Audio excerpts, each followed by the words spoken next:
started out as co-ed that are now co-ed because they want to make things equal. I think that there should be, for example, parity in pay if a job is done the same way and equally as effective, then that makes good sense that there should be, pay equity. I think in terms of promotion and the ability to transcend, there shouldn't be glass ceilings, and that people should be able to reach their fullest potential, whether male or female. I think that's an inalienable right to be happy.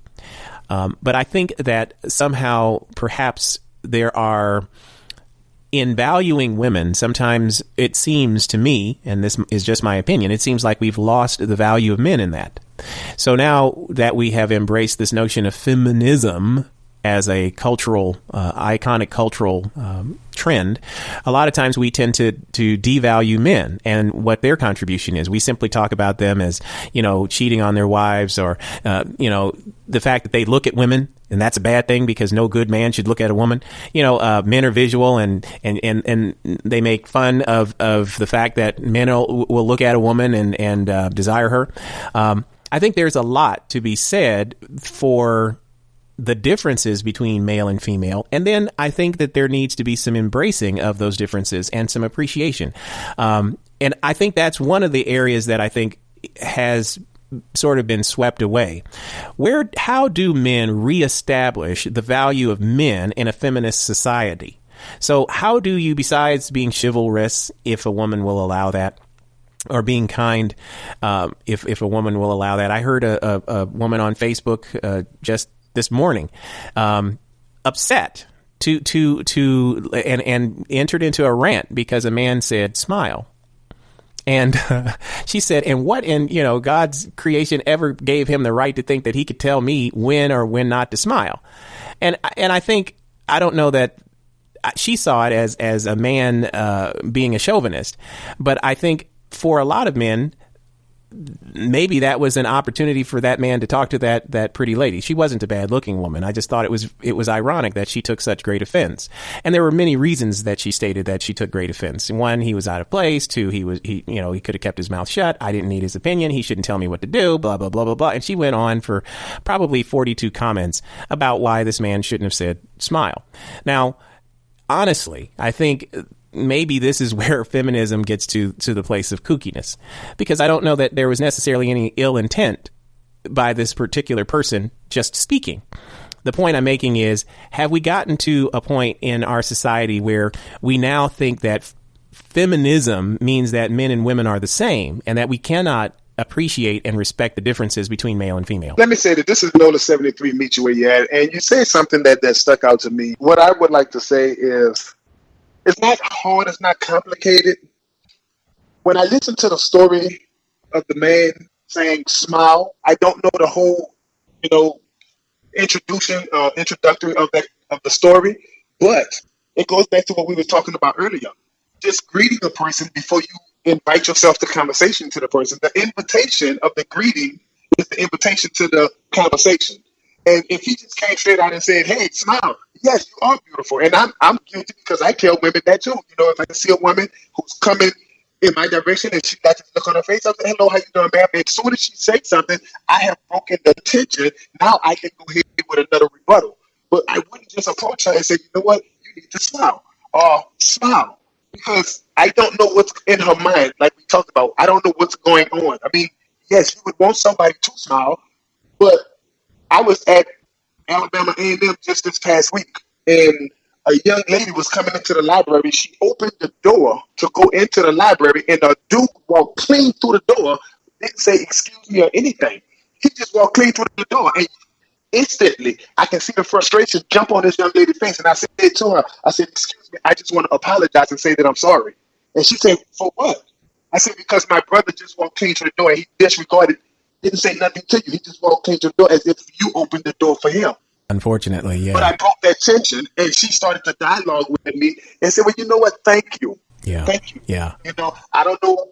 Sometimes people just need a greeting before you go and just jump into a conversation. Yeah. And if we don't know if that's what this guy pickup line, we don't know where he was coming from. We don't know the day that this lady was having. And so, yes, she put on Facebook all these different points and bullets and things, but we don't know the nature of the story. Yeah. So in all, we just need to learn how to go back to greeting people before we can say what we want to say. Yeah, I think you make a really great point. One is that relationship is key, even if it's just a chivalrous relationship. I think we have lost a lot of that in this notion of feminism, not femininity. I think femininity embraces chivalry. I think feminism does not. I think, unfortunately, that we have a lot of this push for equality, but we don't consider the gentle kindnesses that make our society greater than the animals. And I think that the gentleman who pushed past the woman unceremoniously, he might have been in a hurry, but if he had been chivalrous, he would have allowed that young woman the opportunity to egress the door. It's interesting you mentioned that. I have to relate another story that's kind of similar to that one. I was in a store purchasing a phone last week, and I went through the line, and this guy walks by. I was standing with a woman, and there was a young woman who was serving us, and she could have been my daughter, I guess. She was kind of young, and but she was an attractive young lady. And this young lady, a guy, I guess, thought she was attractive and was working there, and he couldn't think of anything to say. So first he said, did you pick those shoes? And she said, why, yes. And she was quite proud of her little heels wedge heels that she was wearing, I guess, or her clothes or outfit. And then the guy said, bad choice, and then walked on. And the thing was, he wanted to talk to her so bad. I could look at him. Now I know everything that he wanted to say didn't come out the way that he wanted to say it. And he just didn't have the skill set. And I think that's unfortunate that we haven't trained chivalry the way that it should be in our young men, so that our young women can receive the right type of treatment. Because I thought about it from the perspective of a father. I'm thinking, if some little knucklehead dude said that to my daughter, I'd have a word with him, dude, what is your problem? And it was funny. The woman who was with me, a tall model-esque woman, looked and said, not all men. She told the young lady, she said, not all men are like that one that just walked by. And she said, I'm with one who isn't. There is hope for you. And the fact is, I appreciated that because I try to be chivalrous. But the point I'm making is, wow, have we gotten to a point where feminism has pushed the extreme of the way we raise our children, so that we don't think of women in a special way at all? We now think of them as they're equal. We can talk to them anyway, and they can take it because they're women, and we're guys, and we're going to treat them equal to us. And guys don't necessarily talk softly to each other. I mean, we talk, sometimes we can be actually very aggressive. So if a guy doesn't think a woman is different in any way, shape, or form, and doesn't appreciate her for the finer qualities and the softer qualities that she brings to a relationship, how is he going to be able, first of all, to treat her with respect? And how is she going to end up in a successful relationship when she doesn't have anybody to choose from, and they're all being trained like this? I mean, do we have a responsibility as men to turn back the notion of feminism so that we can train chivalry in men? Well, I feel like I can. I would say we do have a greater responsibility. I'm going to go on the record, and I'm going to say Steve Harvey put out a book and a movie, Think Like a Man but Act Like a Woman. And to me, a woman should never want to try to think like a man. She needs to just act and think like a woman, because I'm not trying to think like a woman but act like a man. And so when you take and you manipulate the mindset to sell books, or to get famous, or to put a certain audience in your back pocket, just to hear your words, and it's not necessarily the right words that they need to hear, you become the opposite figure and political voice for what they need to become. And so now, when you have the women thinking like a man, then the daughters can't do nothing but think like a man. And I see a lot of YouTube videos and Facebook videos where women or young ladies are trying to fight like a man. That's the point I was about to bring right there. See, and so that one And I'm not saying this is what happened, but I can literally probably say this is what happened. You put out a book telling women to think like a man but act like a woman, but then when it spirals down and your daughters are trying to fight a man like a man, but she's a woman, the makeup of your body is not as like the makeup like a man's body. We hit harder, we think differently, we are survivalist people by instinct. We dominate by instinct. And so your estrogen cannot handle our testosterone. It's totally different. It produces different type of power. And so all of that spirals down. And so can we grab that back? Yes, we can grab it back, but we have to take someone that's in a political limelight, take them and change their mind to make them women think like only they're supposed to think, which is a woman. And never act like a man. Don't think like one because there's no comparison. You can't. And let me say this too. Oh, go ahead. I thought you were. It took the woman that was with you, Kirk, to speak to that other woman. You couldn't say nothing. You probably could have said something. I did actually but it say took the woman. I told her. But you see where I'm going with it. Yeah. It took that woman to really speak and make that connection. Like, hey, listen. Yeah, not all guys are like that. I am with. Yeah. Right. Yeah. I know I was incensed. And I think I'm I'm probably in a different place in my life now as I look at male-female relationships. I think I have a greater appreciation for women than I had probably as a teen and early 20s. But I can tell you that for me, I cringed at what I saw.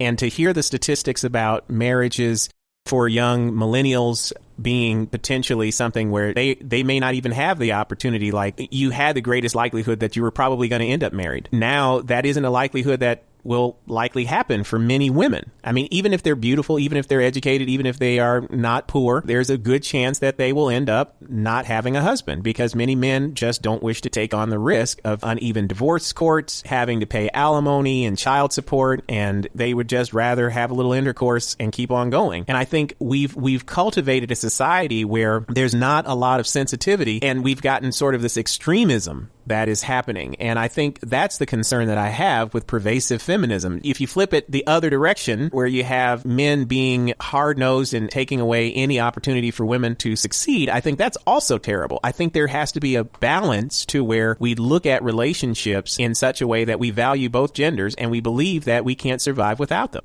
Both of us have to be in the mix for this human race to survive. And I think that men tend to treat women less well when they treat them like men. That's the bottom line. Yeah. I definitely agree. There's no question in my mind.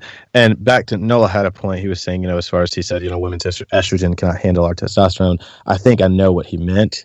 And I want to just clarify, or if I'm not clarifying, then I want to speak to that point. I feel like I would have to disagree with the exact statement, but I don't think he meant it the way it sounded. Women's estrogen cannot handle our testosterone.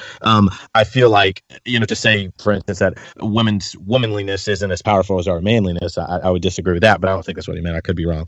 I believe womanliness is equally as powerful as manliness, if I can say that. So a woman being a woman is just as powerful as a man being a man. But a woman trying to, like you said, think like a man or be a man will be 100% watered down and less effective at both. Sure. And the exact same as a man doing the exact opposite. Sure. So, honestly, that opens up this notion of effeminate in men.